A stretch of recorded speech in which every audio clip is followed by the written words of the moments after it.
How much was he supposed to pay you? His charge was $1,500 for the band. My charge was $900 for staging, sound, and lighting. Did you discuss that with the defendant? Yes, in advance. When? He first contacted me on the 19th. Of what? 19th of September, I'm sorry.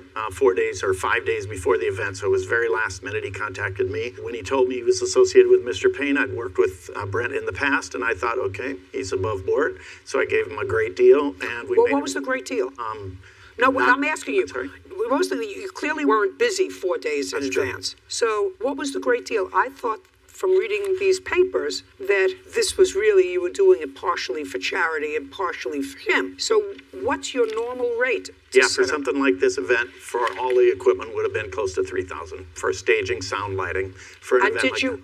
Did you actually do all the staging, all the lighting, as if there were going to be 350 people? Everything as scheduled. And you, sir? Tell me about your discussion with the defendant about money. The early part of 2016, he had come to me to ask if I would be interested in doing a benefit concert for the band. How many people in your band? 6. So you were actually making a couple $100 a piece for the evening. Yes, ma'am. Did you set the figure of $1,500 or did he? No, I did. He asked me what I would do it for, and I said 15. And what did he say to you? He said, really? He said, really? Yes. And then what happened? Then we started talking about, he asked me, well, what would it take?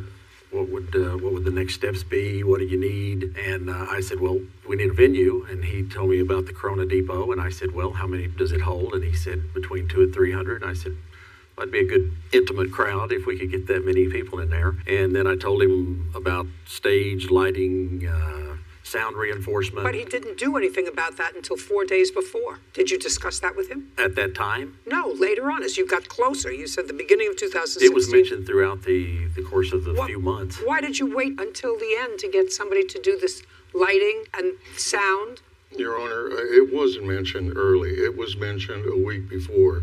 When we had the flyers made, and I have one here, it shows that there's only 2 bands. I was doing this as best I could, and I had one band scheduled with Brent, and as he saw the flyer, and he was like, I always play in front of 2 bands. He goes, you have to get another band. So at the same time, he also said, hey, and how's the staging coming? How's the lighting? I'm like, I don't have any of that. I go, everything else is done, but you want an extra band? He goes, yes. He goes, I always play in front of 2 bands. So I started scrambling around to try to find another band in less than 5 days, and then I also had to scramble around and find a staging because the other bands didn't need lighting. They didn't need staging. It was a benefit concert. They were happy to play on the open ground that they had. I don't know what they were happy to do, sir. You owe them so far $2,400. Correct. So why didn't you pay them? Because I was depending on the benefit concert for the people showing up. I was using the proceeds to pay everybody. Yeah, but that was not part of your discussion with them. Yes, they knew that. No, don't tell me what they knew. I didn't hear that was part of the discussion.